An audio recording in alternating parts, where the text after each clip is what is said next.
ये एक बहुत ही बड़ा सेंट्रल जेल है। उसमें मुन्ना और लड्डू नाम के दो चोर सजा भुगत रहे हैं। मुन्ना की ड्रेस पर 420 नंबर लिखा हुआ है।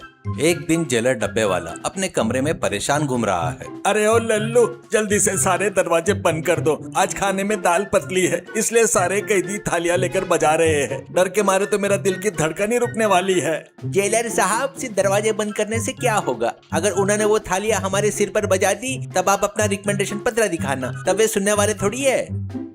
अरे लल्लू, मुझे और मत डराओ। मैं सेंट्रल जेल में जेलर बनकर तनख्वाह लेने आया हूँ, कैदियों की ये चिलचिलाहट सुनने नहीं। वैसे तो मेरा नाम सुनते ही कैदियों को कांप जाना चाहिए था, लेकिन यहाँ तो सीन उल्टा ही हो गया। इसीलिए तो जेलर साहब सब लोग आपके पीठ पीछे डरपोक डब्बे वाला बुलाते हैं। आपके सामने तो डब्बे वाला कहते हैं, पर पीठ पीछे डरपोक कहते हैं। देखिए आपको कितनी इज्जत मिल रही है। अरे अपना मुंह बंद करो लल्लू, तुम्हारे इस हंसी मजाक की ऐसी की तैसी। वैसे तो वो मुन्ना और लड्डू क्या कर रहे हैं? वो तो जेल में भी बड़े गुंडे बन के घूम रहे हैं ना।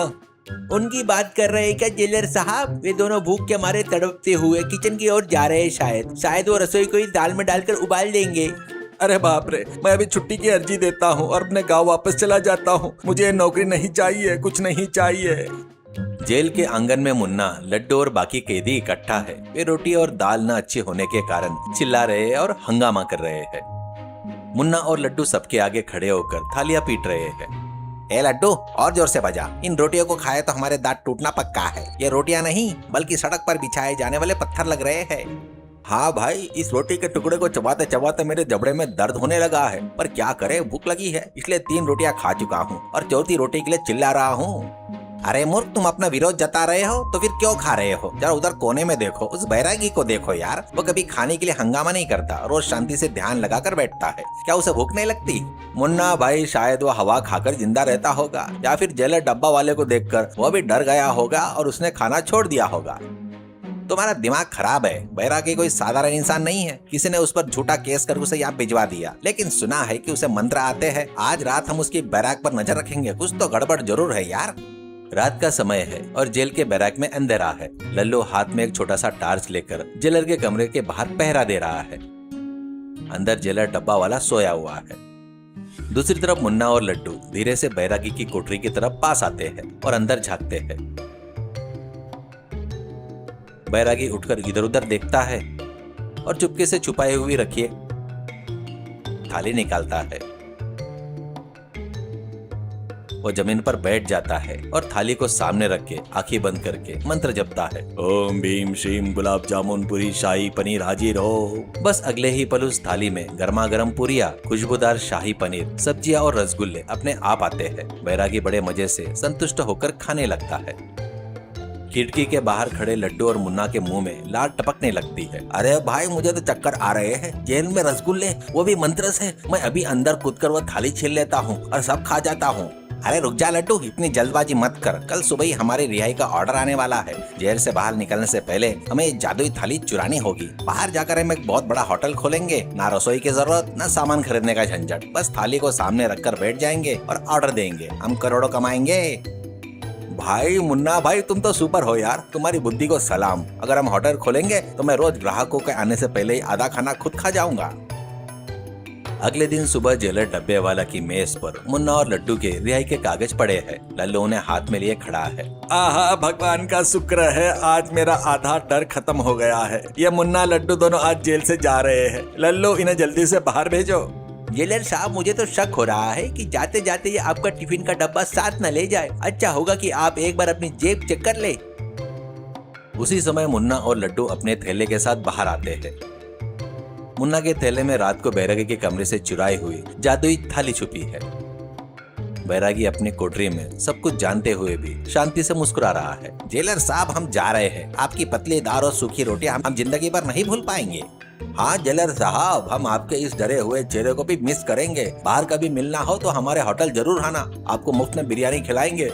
अरे नहीं बाबा, तुम्हारी मेहरबानी होगी। तुम दोनों बस जल्दी से यहाँ से चले जाओ।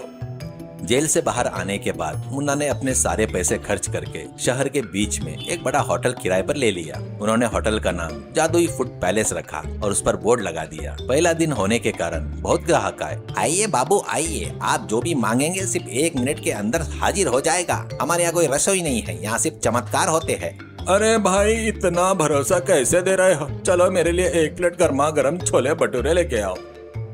लड्डू जाओ हमारे किचन में जाओ और जादुई थाली लेकर आओ, उन्हें सबके सामने रखो और छोले भटूरे ऑर्डर करो। लड्डू किचन में जाता है, थाली लाकर बाहर टेबल पर रख देता है। फिर बैरागी की तरह आंखें बंद करके मंत्र पढ़ने लगता है। ओम ह्रीम छोले भटूरे हाजिर हो जा। जैसे ही लड्डू मंत्र पढ़ता है थाली से धुआं निकलने लगता है, लेकिन उसमें से छोले भटूरे नहीं बल्कि उसकी जगह बड़े बड़े बिच्छू, कंद, खजूरे और सांप बाहर निकलते हैं। अरे बाप रे मुन्ना भाई, छोले भटूरे की जगह ये तो सांप निकल रहे हैं, अरे बचाओ। वे सांप और बिच्छू थाली से उछलकर ग्राहक के ऊपर गिरने लगे। सब लोग बुरी तरह डर गए। अरे बाप रे, इस होटल में खाने की जगह सांप परोसे जा रहे हैं, भागो यहाँ से। लोग एक दूसरे को धक्का देते हुए, टेबल गिराते हुए बाहर की तरफ भागने लगे। पूरा होटल तहस नहस हो गया। मुन्ना और लड्डू डर के मारे कुर्सियों पर चढ़कर कांपने लगे। अरे लड्डू तुमने मंत्र गलत पढ़ लिया क्या?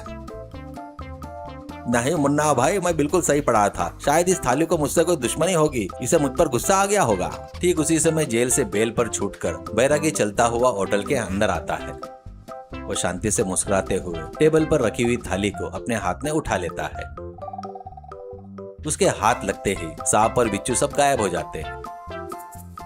अरे मूर्खो, क्या तुम्हें लगा कि दूसरों की चीज चुरा कर तुम सुखी हो जाओगे? यह जादुई थाली मैंने अपने मंत्रों की शक्ति से और तपस्या से हासिल की है। यह सिर्फ मेरे लिए काम करती है। अगर कोई इसे लालच में आकर इसका इस्तेमाल करने की कोशिश करेगा तो उसका ऐसा ही विनाश होगा। अब भी सुधर जाओ और मेहनत से कमाई करना सीखो। इतना कहकर बैरागी थाली लेकर मुस्कुराते वहां से चला गया। मुन्ना और लड्डू होटल की टूटी हुई कुर्सियों के बीच में बैठकर अपना सिर पीट पीट कर रोने लगे।